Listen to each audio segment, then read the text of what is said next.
17 Ocak 2011'de yayın hayatına başlayan Radyo Vuslat, 15. yıl dönümünde İlka mikrofonuna değerlendirmelerde bulundu. Olduğu gibi sizlerleyiz. Rabbim bizleri muvaffak etsin, işimize iş katsın. Demin çok istemedik ama Allah bize helal, hayırlı, bol kazançlarla nasip etsin. Ümmete yük olmayalım.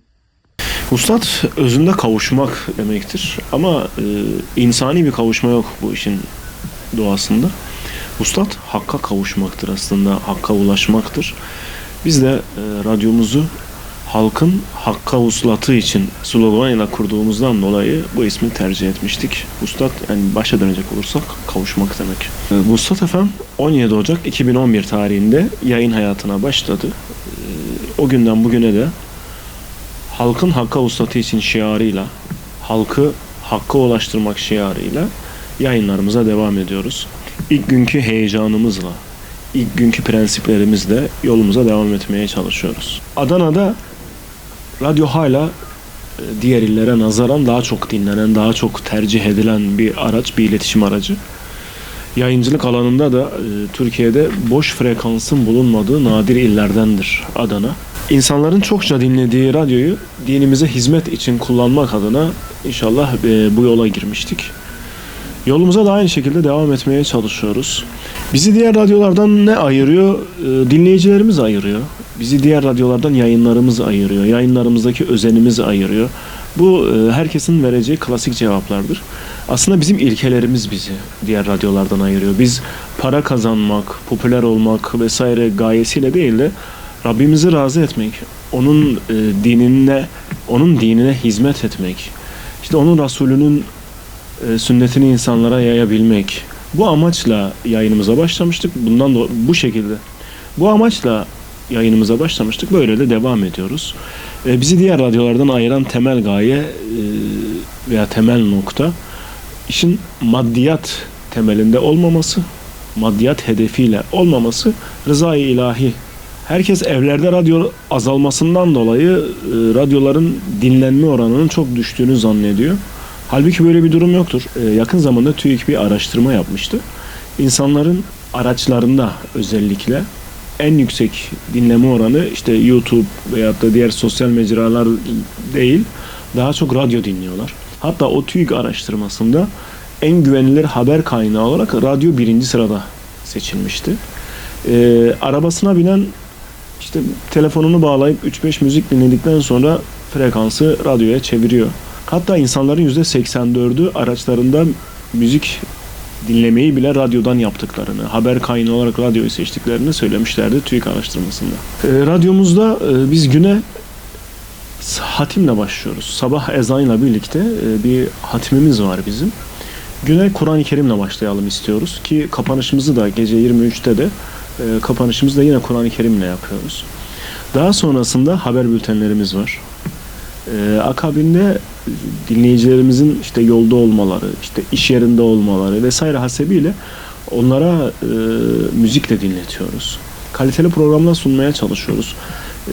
Bu yıl biraz daha farklılaştırdık aslında. İleride soracak mısınız bilmiyorum ama bu yıl ortak yayınlarla kardeş olduğumuz, aynı fikirde olduğumuz, aynı hedefte olduğumuz kardeş radyolarla ortak yayınlarımız da var. Günde minimum 3 saat. Bu doğrultuda yine öğlen haberlerimiz var, müzik kuşaklarımız var. Kitap okumaya fırsat bulamayanlar, yorgunluktan kitap okuyamayanlar için roman kuşaklarımız var.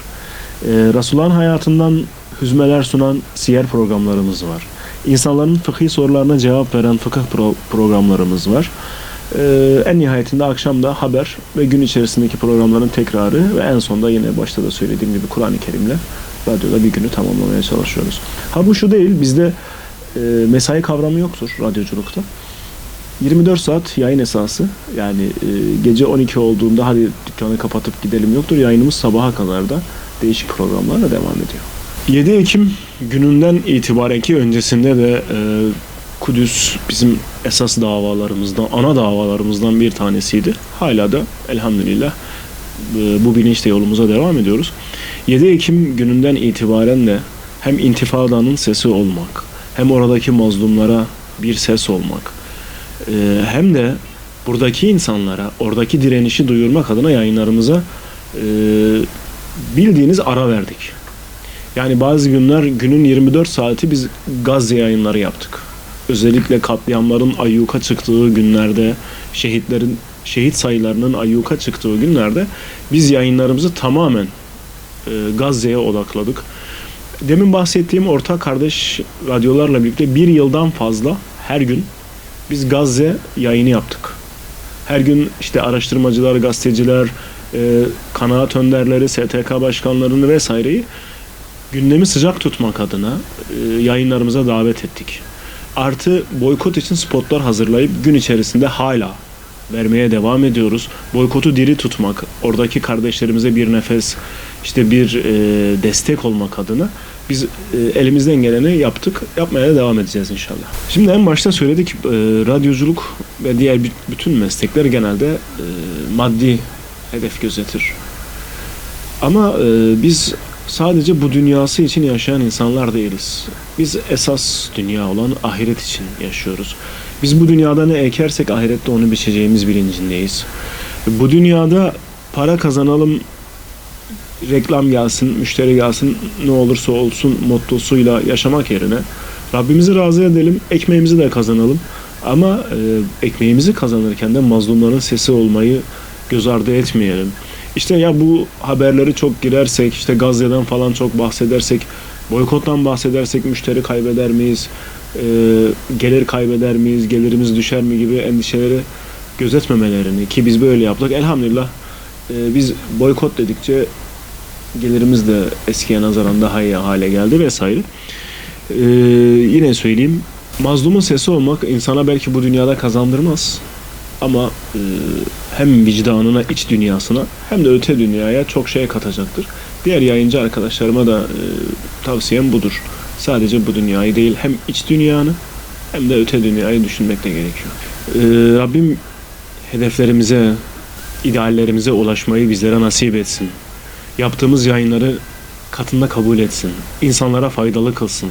Yayınlarımızdan insanların nasiplenmesini Rabbim bizlere nasip etsin. Teşekkür ederim. Yayınlarımıza devam ediyoruz efendim. Saatlerimiz 14.24, Radyo Ustad'dayız. Sizler istiyorsunuz, bizler dinletmeye çalışıyoruz.